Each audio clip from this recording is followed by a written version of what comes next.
Assalamualaikum warahmatullahi wabarakatuh. Di video kali ini, saya akan menyampaikan materi geografi di kelas 10. Pengertian geografi. Geografi adalah ilmu tentang permukaan bumi, iklim, penduduk, flora, fauna, serta hasil yang diperoleh dari bumi. Geografi berasal dari bahasa Yunani, yaitu geo, yang berarti bumi, dan grafi, yang berarti tulisan, sehingga saat ini digabungkan menjadi tulisan bumi atau deskripsi bumi. Terdapat 4 prinsip dasar ilmu geografi. Yang pertama, distribusi. Dalam prinsip distribusi, membahas suatu fenomena dilihat dari sudut pandang, tempat lokasinya, dan spesifik terkait persebarannya. Contoh penggunaannya yaitu persebaran penduduk yang tidak merata, persebaran sumber daya alam, atau persebaran curah hujan. Yang kedua, prinsip interrelasi. Prinsip ini mengenai kaitan sebuah fenomena dengan fenomena lain di dalam suatu ruang. Hukum Tobler menyatakan semua objek saling memengaruhi. Semakin dekat jaraknya, semakin kuat pengaruhnya. Demikian pula dalam prinsip ini sangat berguna dalam menganalisis dampak suatu fenomena dari suatu proyek pengembangan wilayah. Contohnya yaitu tsunami di suatu wilayah terjadi setelah adanya gempa di tengah laut, atau suhu panas memicu penguapan yang kemudian terjadi hujan. Yang ketiga, prinsip deskripsi. Pada prinsip deskripsi dijelaskan suatu secara lengkap. Terdapat fenomena geografi yang terjadi.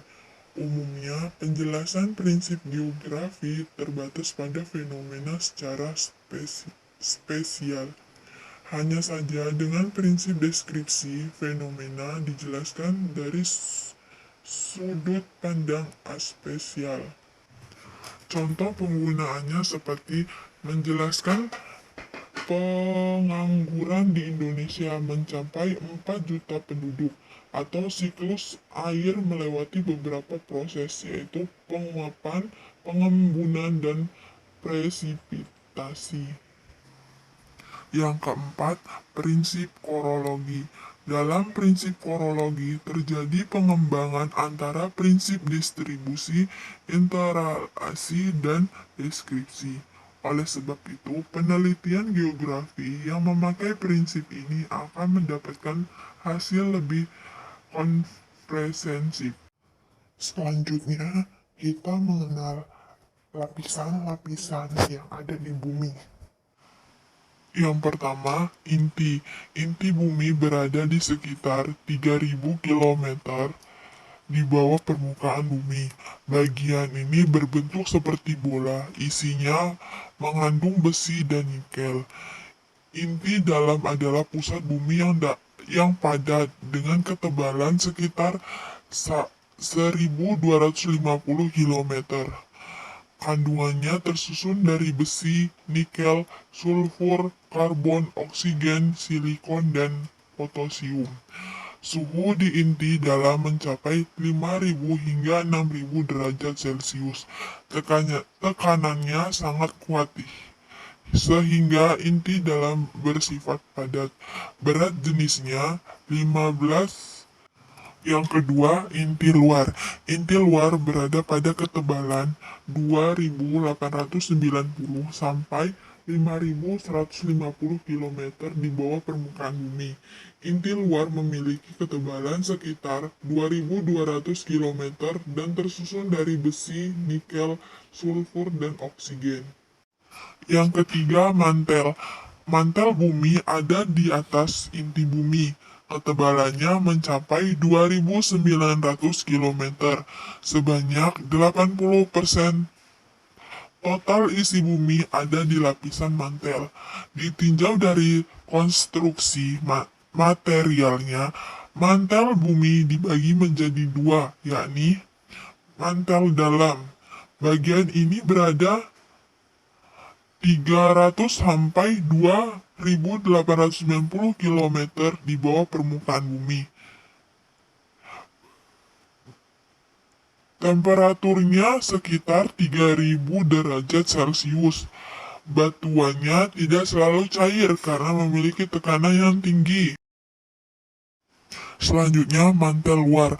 Mantel luar bumi jauh lebih tipis dibandingkan dengan mantel dalam.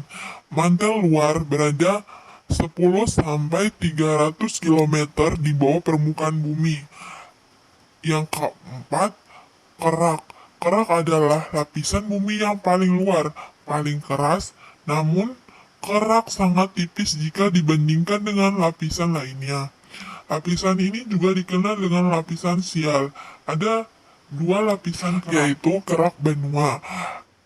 Kerak benua mempunyai ketebalan 15-75 km. Kerak benua mencapai 40% dari luas seluruh permukaan bumi.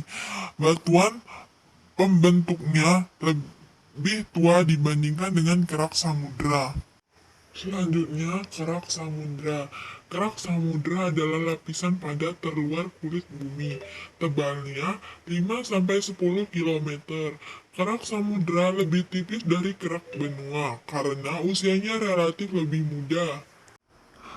Sekian penjelasan saya tentang materi kelas 10. Kurang lebihnya saya mohon maaf. Saya akhiri. Wassalamualaikum warahmatullahi wabarakatuh.